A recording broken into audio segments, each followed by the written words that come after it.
Selamat pagi, selamat siang, selamat malam, Pak Devi dan Pak Yusep. Perkenalkan nama saya Michael Dimas Sarono, NIM 182137076.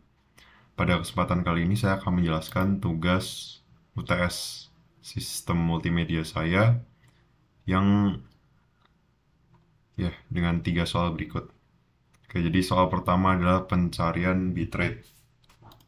Oke, jadi seperti yang kita tahu bahwa resolusi 4K itu adalah 3840 pixel dikali 2160 pixel. Sehingga hasilnya adalah 8.294.400 pixel. Oke, kemudian subsampling 420. Jadi subsampling 420 itu subsampling yang berhubungan dengan cara mengubah data warna atau chroma yang disimpan dengan membandingkan data kecerahan Luma Y dalam format Luma, kemudian chroma CB dan chroma CR. Oke, jadi karena Luma Y itu menggunakan satu sampel per pixel, jadi jumlahnya sama dengan jumlah pixel itu sendiri, yaitu 8.294.400 sampel. Kemudian chroma untuk CR dan CB-nya itu merupakan resolusi chroma yang dikurangi setengahnya. Jadi sisanya juga cuma setengahnya.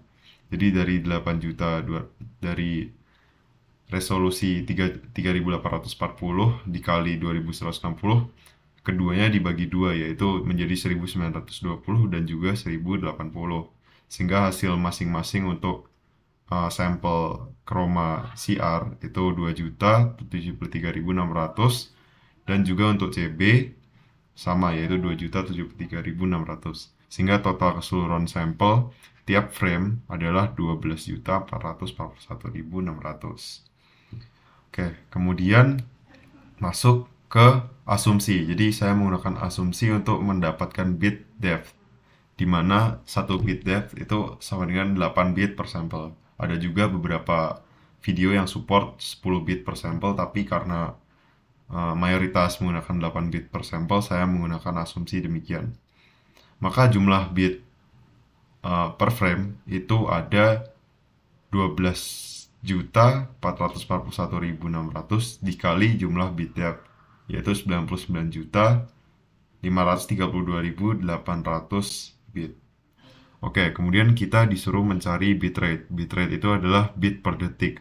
Sehingga kalau ingin mencari bit per detik, harus mengalihkan antara bit per frame dikali dengan yang ingin kita temukan adalah jumlah FPS-nya adalah berupa 60 FPS. Jadi di sini 60 FPS adalah 60 frame per detik, sehingga kita hapus frame di pembilang dan penyebutnya, yaitu nanti frame-nya hilang, hanya menghasilkan bit per detik sama dengan konstanta pada sisi kanan. Sehingga jumlah bit dikali frame itu adalah 99.532.800 dikali 60, sehingga menghasilkan ini 5, ya segini.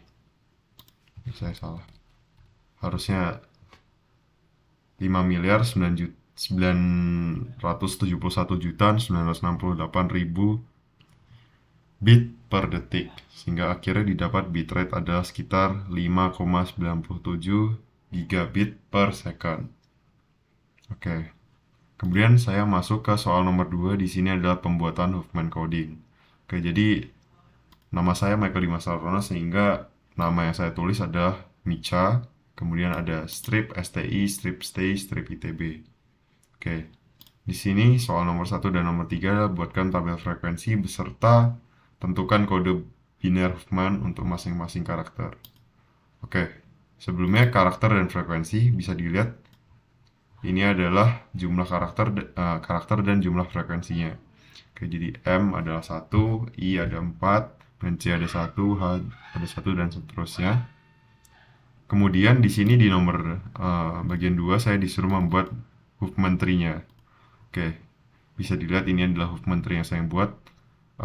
Cara membuat Huffman tree-nya akan saya jelaskan. Pertama-tama saya mencari frekuensi paling sedikit, yaitu ada M, C, H, A, kemudian ada E dan B. Jadi di sini ada yang frekuensinya hanya 1, saya jadikan 1, kemudian saya Berarti di sini adalah MC yang memiliki jumlah frekuensi 2. Kemudian ini H dan A, di sini HA, frekuensinya juga 2, dan E dan B, di sini juga 2.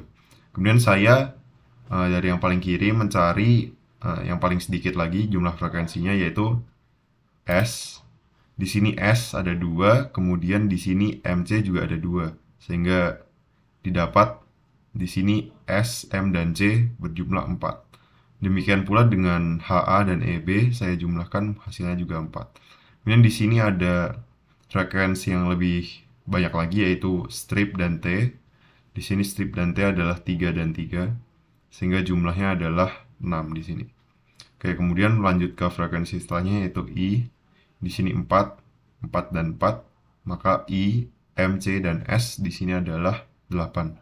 Kemudian untuk HAEB juga strip dan T dihasilkan 10, kemudian di akhir dijumlahkan 18. Sehingga didapat kode Huffman-nya adalah sebagai berikut. Oke. Kemudian soal keempat, panjang rata-rata bit.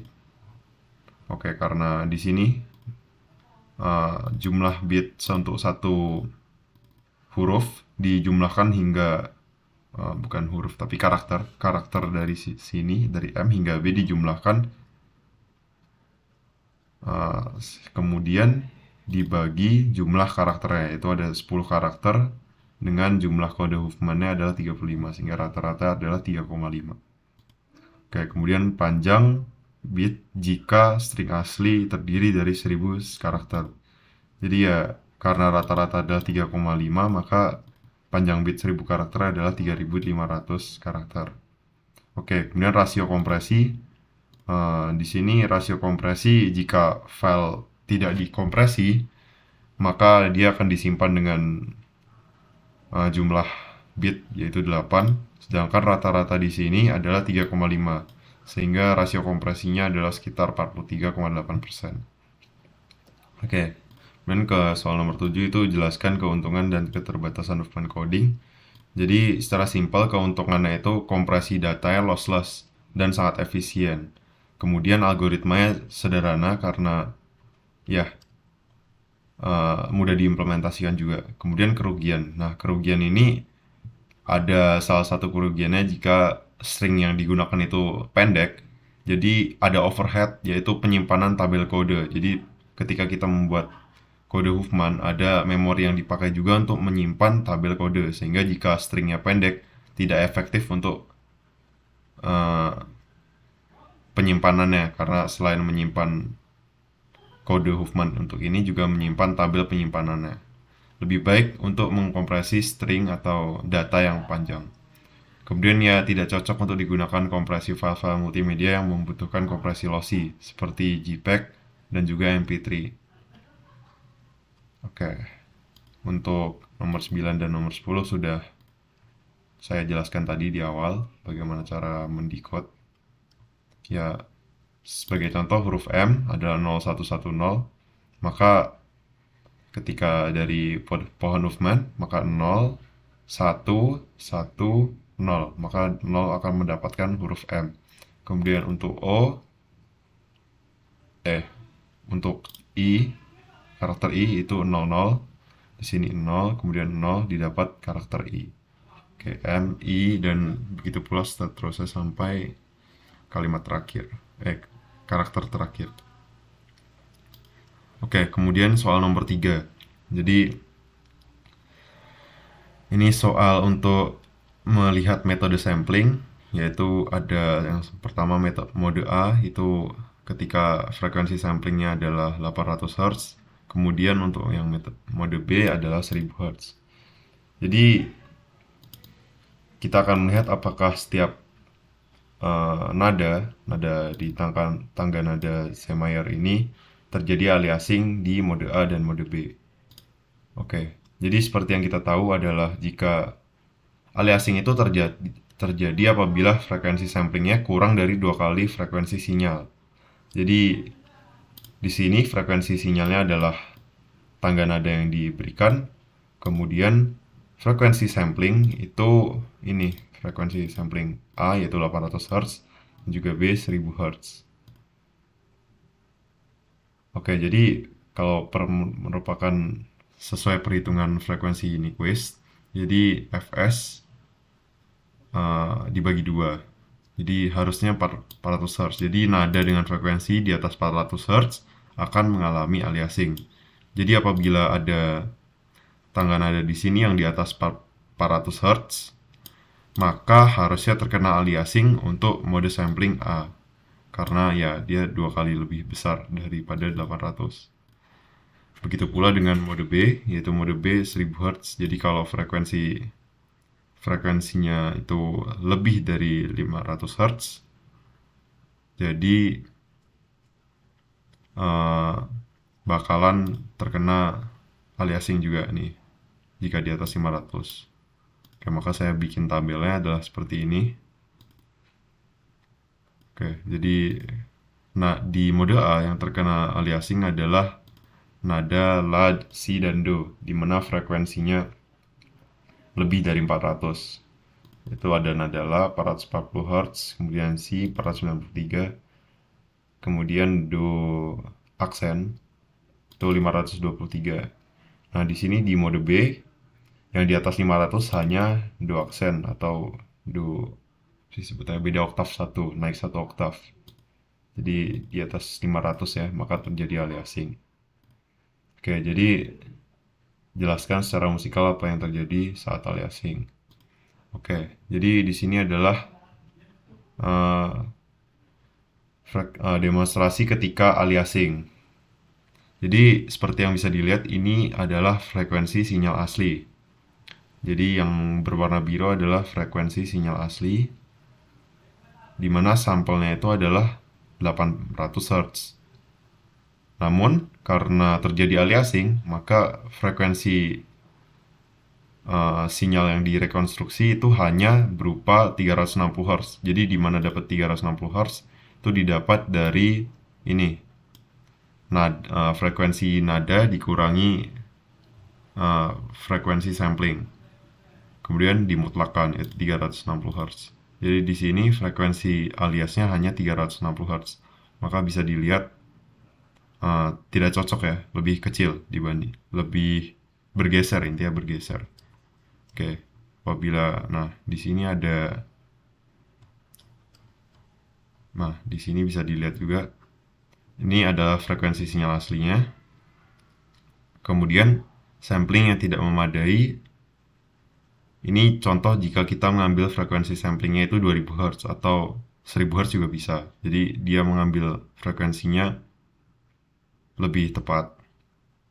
Kemudian jika sampling tidak memadai, yaitu seperti contoh di mode A, bisa dilihat frekuensi yang diambil berbeda ya, tidak sesuai dengan frekuensi yang memadai. Oke, kemudian apakah nada yang dihasilkan masih sama? Jadi jawabannya tidak ya, karena nada yang dihasilkan itu kalau terjadi aliasing, maka frekuensi sinyal aslinya terlipat, atau kalau dalam hal rumus sebenarnya berkurang, jadi lebih rendah. Jadi perubahan ini bakal merusak kalau misalkan kita sedang mendengarkan lagu atau ya musik ataupun sebenarnya suara apapun, maka akan terjadi kerusakan harmoni dan melodi nada karena nada yang dihasilkan tidak lagi berada pada frekuensi yang diharapkan, atau lebih simpelnya akan turun frekuensinya. Sebagai contoh, nada La di sini awalnya 440 Hz. Jika di mode A, maka frekuensi yang terdengar hanya 360 Hz.